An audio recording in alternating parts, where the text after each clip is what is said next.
Yo, yo, yo! Yo! Yes, sir. What's up? Kato na naman ang mga inyong mga ang inyong mga otits. Guys, miss namin kayo, Boss Yeah. Lots, long time no see sa atin dyan.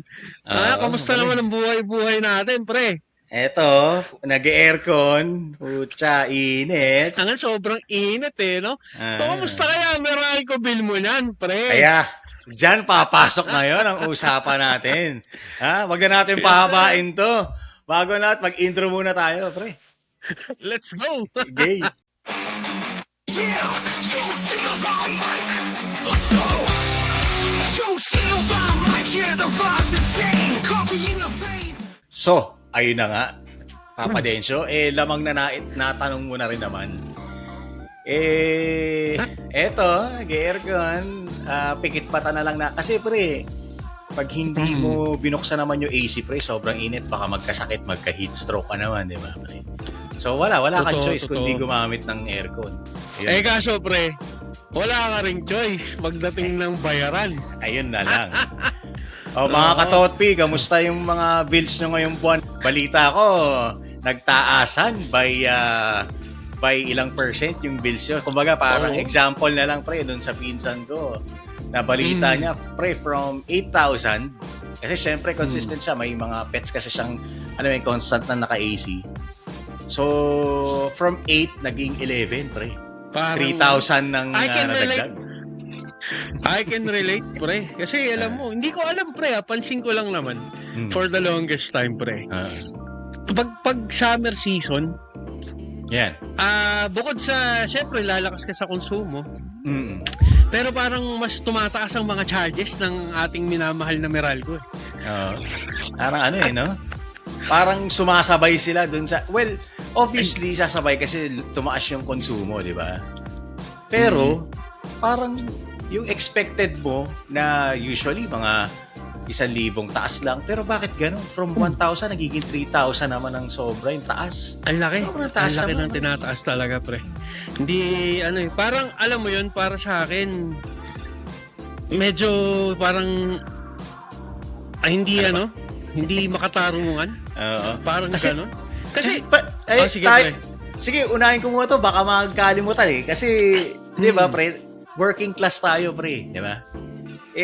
Ewan ko kung nabalitaan mo din na isusulong nila yung 4-piece na naman. Nalintik na 4-piece na naman na yan. Di ba? Yung ibang naka 4-piece, naka aircon na din eh. Well, may karapatan naman sila kasi mainit naman talaga. Pero, Oo naman, wala namang wala namang problema hindi yun. naman Wala namang, inaalis sa kanila yun. wala namang problema tumulong. Pero grabe naman, wag na lang, ganito na lang, pre. Kung willing talaga si Meralco na tumulong, pre, bakit naman parang sinacharge sa atin yung tinutulong, so-called tinutulong nila? What ka nun? Pre, totoo yan, pre. Alam mo kasi, yung, for example na lang, pre, siyempre, pag nakita mo yung bill mo, wow! Grabe naman. Siyempre, Ang titignan taas. mo ngayon yung breakdown nun. Di ba? Makikita mo yung alam mo, parang minsan nakaka-irita dyan yung siguro, well, again, ang Meralco ay negosyo. Pero kasi, alam mo yun, parang ako, bilang, o baka may mga katotpi tayo dyan na nakakaintindi nito, pwede kayong mag-comment down below, Yan. na bakit yung hindi ko magets yung system loss, bakit ichina-charge sa mga consumer? Alam mo, pre, pagkakaintindi ko dyan sa system loss, pre, halimbawa, may kapitbahay kang nag-jumper. Siyempre, loss sa kumpanya yun. Tama ba? So, Totoo. i-charge ngayon sa mga nagbabayad. Ganun ba yun? Parang ganun eh. Parang ganun na Ako, intindi ko pre, ganun ang pagkakaintindi ko, pre, na parang yung losses nila as a company, yung loss na baka may, alam mo, lumalakas yung konsumo, pero yung mga nagbabayad or yung Konti. mga dumadaan sa kontador. Oo. Di ba? Bakit ganun? Mababa kumpara dun sa Kumbaga, parang Usage ganito versus yung bayad. ko dyan eh. Oo, parang ganito yung pagkakaintindi ko eh. Kunwari, sa 10, let's say, sa 10 10 nagbabayad. slots. Okay. Hindi, I mean, sa 10 slots Okay. na ang makikita mong nagbabayad dun, ng maayos, 8 lang. So Okay. ngayon, may loss ka na 2. Oo. So Oo. ngayon, yung 2 na yun, i-divide mo ngayon yung loss mo doon sa 8 nagbabayad sa'yo, i-charge mo sa kanila. Parang ganun nga. So tayo, Ganun ang pagkakaintindi ko, pre, ha? Oo, so pag yun nga, ikaw nga magbabayad. Kasi pre, anong nangyayari? May magja-jumper, siyempre. System loss yun. Di ba? Di ba? System loss yun. So, sino pagbabayad? Alam mo pre, incredible nga. Ngayon lang ako nakakita ng negosyo na ang nagbabayad yung customer Yung consumer. Halimbawa pre, Diba? halimbawa pre, ketchup. Ketchup siguro ng lack of ano na lang to ano bang tawag dito pre? Yung paghahambing, ano ba tawag diyan pre? Analogy. Analogy, no? Ganyan. Oo. So, parang si McDonald's china-charge sa consumer yung ano nila, yung nawalang ketchup. Parang ganun. Ha? Ganun ba yun? Hindi yung ketchup na libre pre kasi kasama naman talaga sa presyo ng burger yun yung ketchup. May allowance yun yung ketchup. Pero halimbawa, may gumagawa ng burger pre. Na-squeeze niya. Natapon yung ketchup. Oh. So, ibig sabihin pre, loss nila yun. Kasi syempre, natapon yung ketchup So, ano yun? Ipapasa nila sa burger yun. Mag-iiba yung presyo ng burger. Ganun ba yun? Parang ganun. Or kaya, yung alam mo yung recent na nangyari, pre. Oh, yan. Di ba? Yung, okay, di yung analogy mo na ganyan, pre. Parang ganito yan meron tayong system loss. Meron tayong Ang gagawin natin ngayon, titipirin ngayon natin. Magkakaroon tayo ngayon ng rotational brownout. Ayan. O, di ba? Oh. Pero pag may loss pa din, tayo pa rin nagsasalo. Siguro, parang, alam mo yun, siguro another way of sige, dahil nasisita yung system loss natin, tangina, lagyan natin yung rotational brownout para makabawi tayo. Yan ang, kami mga katotpi ito based on our own experiences to. Haka lang namin ito. Diba? Oo. Hindi naman kami mga professional dito. Kami normal na mamamayan lang din. Na gano'n ang pagkakaintindi namin. Na baka may taga-Meralco dyan na pwedeng mag-explain. Mag-comment lang kayo. Huwag kayong mahihiya. Kasi, syempre, kailangan maliwanagan yung mga Pilipino di ba? Kasi, normal alam mo kasi, ang sa akin lang katulad niyan, yung generation charge, di ba? Puta, halos 50 to 60% na ng bill. Ng bill. Pero yung pre, total bill mo, di ba, yung generation charge pinagkukunan. Halimbawa, sa hydro plant facility, kukunin. O kaya sa bago nila, sa solar. Sa atin chinacharge yun. Coal, yan, di ba? So, ang sa akin lang pre, katulad yan, na pag-usapan na natin yung solar, puta, pati ba naman yung papakialaman nila na hindi daw safe pre yung solar. Pero yung sala-salabad nilang mga wiring, safe pala. Yun ang safe.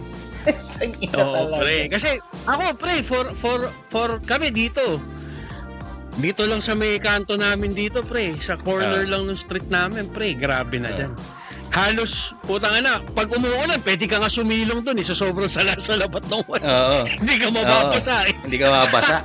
Kasi pre, tawag dito, pinipigilan nila yung mga ganyan, yung mga free energy. Bakit? Threat kasi sa kanila yun, pre. Di ba? Well, totoo. Threat sa kanila. Mga katotpi, if you're enjoying our podcast, don't forget to like, share, and subscribe. At pag may time din sila, Papa Dens, comment na rin kayo. Yes, sir. So, guys, available tayo. Nandito tayo sa YouTube, Facebook, Spotify, Apple Podcast. Tapos, yung mga previous natin ng mga episode, available yan sa TikTok. Yes, sir. Baka naman, wag niyong kakalimutan, ha? Let's go back to our regular programming. Yes, sir. Tsaka, Negosyo na. ang dyan, pre, siguro naman, pre, ang nagigets ko yung pinupunto naman nung spokesperson ng Meralco doon. Na, baka, kasi ang pinopoint out niya doon, hindi yung solar panel itself Ang pagkakaintindi ko nung napanood ko yun, ang pinopoint out niya, baka daw yung installation, magkaroon ng problema, maling pagmula ng installation, sunog. which I get. Nagigets naman natin yun, Boss Lots. Pero di ba nga, kumbaga pinag-aralan, for the longest time, ang tagal-tagal ng pinag-aaralan yung solar na yan, and proven naman na yan na effective.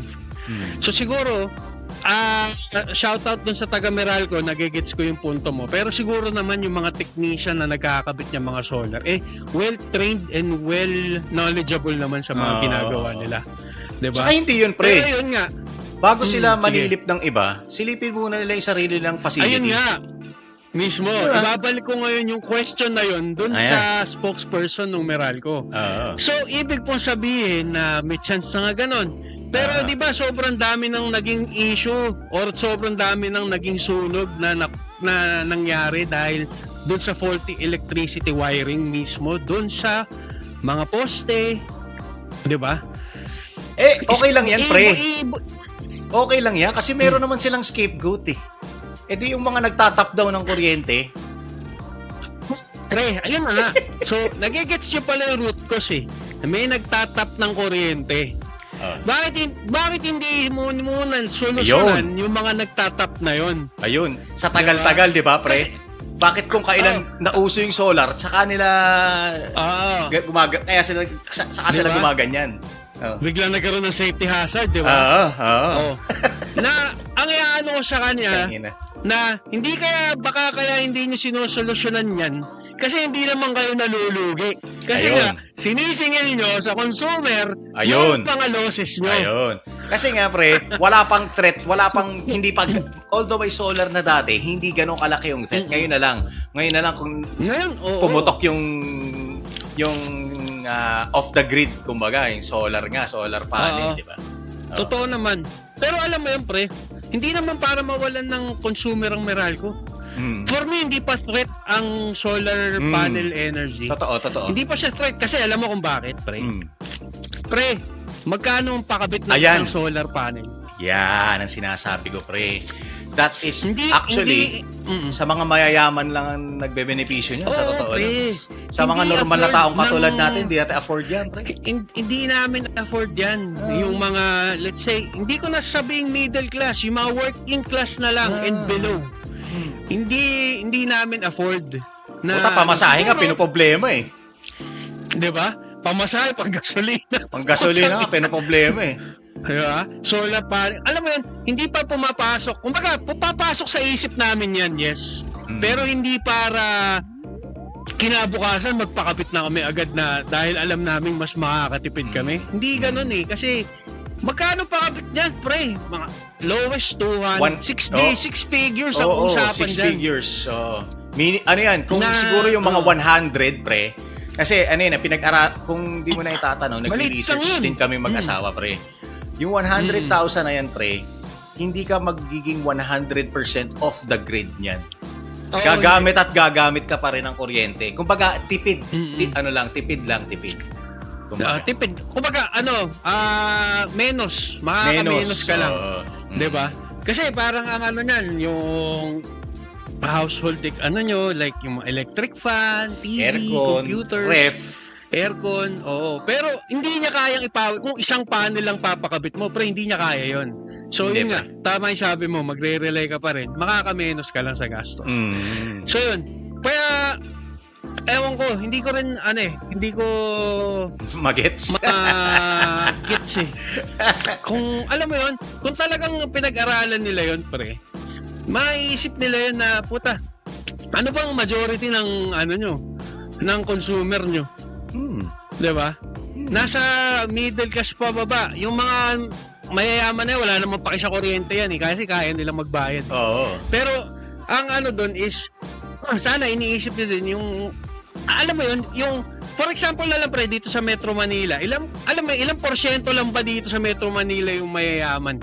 Kaya nga. Diba? Versus dun sa middle class. Sana yung, kung sinasabi nyo or naisip nyo na hazard yung pagkakabit ng solar electric, sana isipin nyo rin yung hazard ng mga mahihirap na nakatira sa mga common areas na salabat yung kuryente. Yung wiring. Sana maisip nyo din yun na, Diba? Ito nga yung ko sa kanila eh. Ito, hot take ko lang to, pre, hot take. Diba, napag-usapan natin na hindi kaya ng normal na Pilipino na katulad natin yung solar. Ang kadalasan na halos halos off the grid na. Halos hindi ko sinasabing off the grid na totally. Halos off the grid na pre, sino?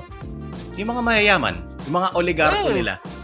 Sa tingin ba nila matcha-challenge nila yan, pre? Sila rin yun eh. Kumaga grupo Mismo. nila yun eh. Mismo. Ano lang yun, pre? Kaya, Press release lang yun. Parang, yun, hot take ko lang to di ba?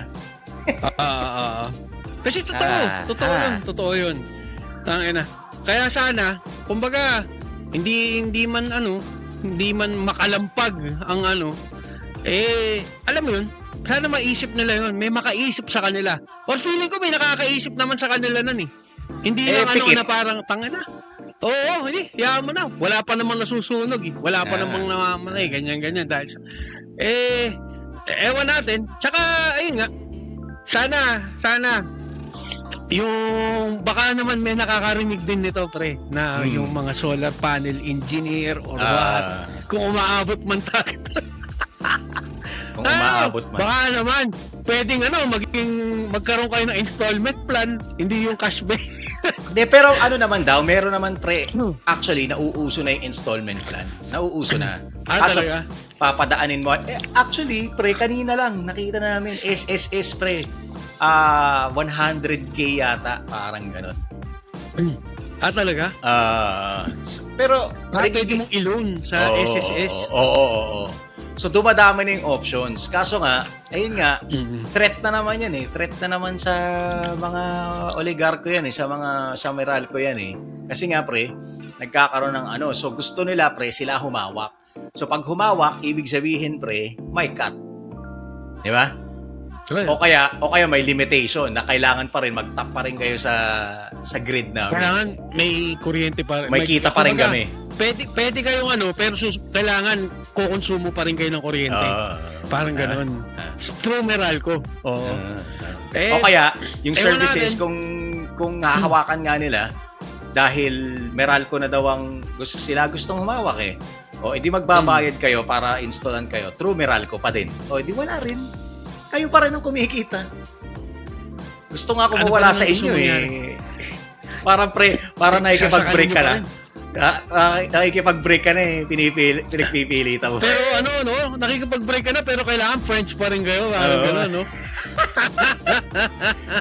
Anyway, ayun na nga, mga katotpi, no? Mga katotpi. Kung medyo humahaba na yung diskusyon namin, pero ang punto dito, sana naman, Meralco, gandahan nyo serbisyo nyo, tapos yung mga gustong mag-install ng pakatipid man lang, pre, putya, wag nyo nang pakialaman.